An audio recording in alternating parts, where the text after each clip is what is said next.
नमस्कार बच्चों, मैं मोहम्मद साजिद, व्याख्याता Hindi, Oracle public school Dhamtari.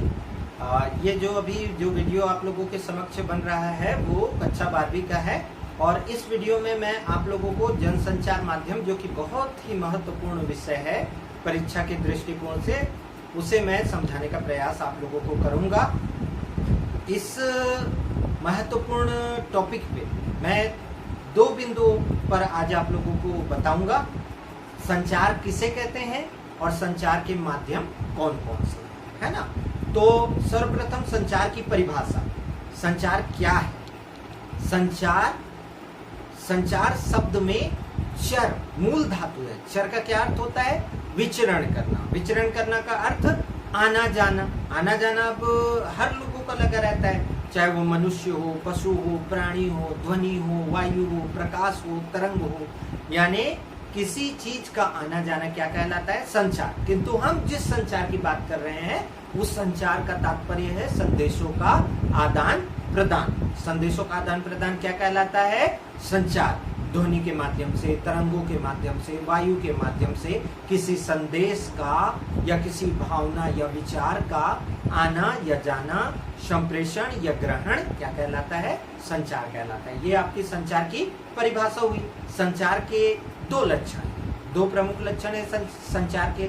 संचार 2 या 2 से अधिक व्यक्तियों के बीच में होता है। संचार में क्या होता है?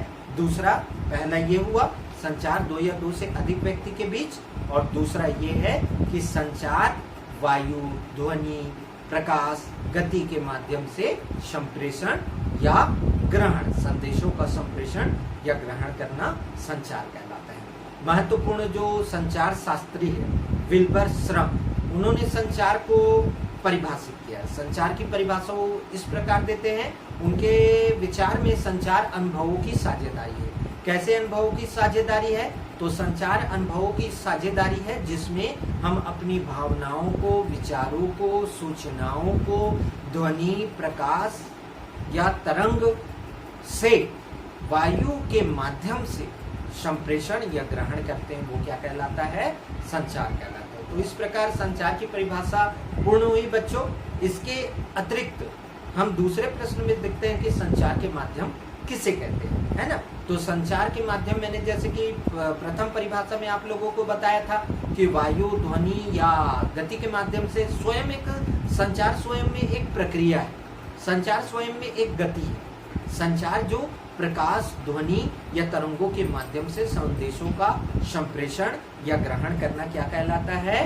संचार कहलाता है। वो संवेदन के माध्यम से भी होता है, वो प्रकाश के माध्यम से भी होता है, वो तरंगों के माध्यम से भी होता है, वो गति के माध्यम से भी होता है, वो वायु के माध्यम से भी होता है। संचार आप लोगों ने समझ लिया होगा कि संचार का अर्थ है सूचनाओं का आदान प्रदान। अब जिन माध्यमों से हम सूचनाओं का आदान प्रदान करते हैं वे माध्यम क्या बन गए? संचार के माध्यम। जैसे संचार के माध्यम कौन कौन से हैं? वर्तमान समय में संचार के माध्यम है टेलीविजन, मोबाइल, रेडियो, दूरदर्शन, समाचार पत्र, इंटरनेट, कंप्यूटर, लैपटॉप और जितने भी माध्यम जिसका प्रयोग हम संचार के लिए करते हैं, जैसे कि पत्र है ना, अंतर्देशीय पत्र, ये सारे माध्यम क्या कहलाते हैं? संचार के माध्यम कहलाते हैं। मैं आशा करता हूँ कि आप लोगों को मेरी बात समझ में आई होगी, जो मैंने समझाने का प्रयास किया है, और आप एक बहुत अच्छा नोट्स बनाएंगे।